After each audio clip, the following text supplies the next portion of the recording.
మొఘలులు దండయాత్ర చేసి మనదంతా దోచుకుపోతుంటే మన సనాతన ధర్మాన్ని కాపాడడానికి మరాఠా రాజులు ఛత్రపతి శివాజీ మహారాజ్ మరి ఆయన కొడుకు సంభాజీ మహారాజ్ వీళ్ళంతా ఎంత కష్టపడ్డారు, ఎన్ని త్యాగాలు చేస్తే ఇంకా మన హిందూయిజం బతికుంది ఈరోజు అని మనకి కళ్ళకు కట్టినట్టు చూపించారు చావా సినిమాలో. అది చూసి చాలా మంది థియేటర్లో సినిమా చూస్తూ కన్నీళ్లు పెట్టుకున్నారు.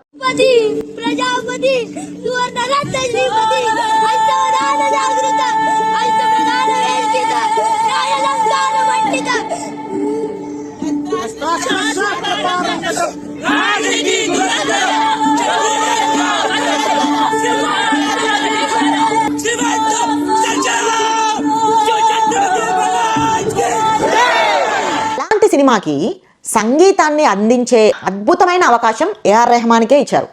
ఆయన సంగీతం అందించి డబ్బులు తీసుకొని ఇప్పుడు whereas 10-15 years ago you could give your music to a film and know fairly well that this film has no negative implication or has no negative intent. Today it's much harder to know what a film's intent is. That's true. That's very true. And some movies are made with a bad intention. I try to avoid those movies. You've said you're very proud of the soundtrack of Chava, but it is a divisive film. It is. I think it cashed on divisiveness. సినిమాలో మత విద్వేషాలు ఉన్నాయి, cinema అట్లానే cash చేసుకుంది అంటే ఏ విధంగా మత విద్వేషాలు అంటే ఔరంగజేబు ఎంత దుర్మార్గుడు, ఎంత రాక్షసుడు అని సినిమాలో చూపించారు. అది అబద్ధమా?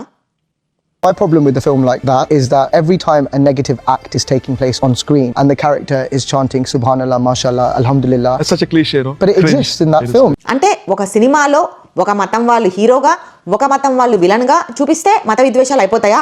అంటే చరిత్రలో ఉన్నది ఉన్నట్టుగా చూపించకుండా చాప కింద అన్ని ఇలా కప్పేస్తే కరెక్టా? అసలు చావా సినిమాని మీరు ఒక్క మాట కూడా అనకూడదు అనడానికి రెండు మెయిన్ రీజన్స్ ఇస్తాను నేను. నెంబర్ 1, మీరు అంత అత్యంత అద్భుతమైన అవకాశాన్ని మీకు ఇచ్చిన క్రియేటర్స్ని ఈ సినిమా కేవలం క్యాష్ కోసం తీశారు అని మీరు చాలా దారుణంగా కించపరిచారు. నెంబర్ 2, సినిమా కథాంశం ఏంటి, అందులో ఏం చూపించారు, మన భారతదేశం చరిత్ర చూపించారు. మీరు ఆ సినిమాని పట్టుకొని ఇదేదో కల్పితము అంటే మీరు భారతదేశాన్ని కూడా కించపరిచారు. మీరు ఎక్కడ మాట్లాడారు? ఇంటర్నేషనల్ ప్లాట్ఫామ్ BBC ఏషియా, అది కూడా ఇంటర్వ్యూయర్ ఎవరు? హరూన్ రషీద్. అంటే ఇవన్నీ ఒక డెడ్లీ కాంబినేషన్ అనమాట.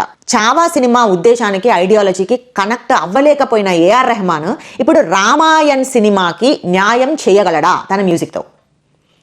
ఏఆర్ రెహమానే రామాయణ్ సినిమాని చేయాలా లేక రీప్లేస్మెంట్ అవసరమా?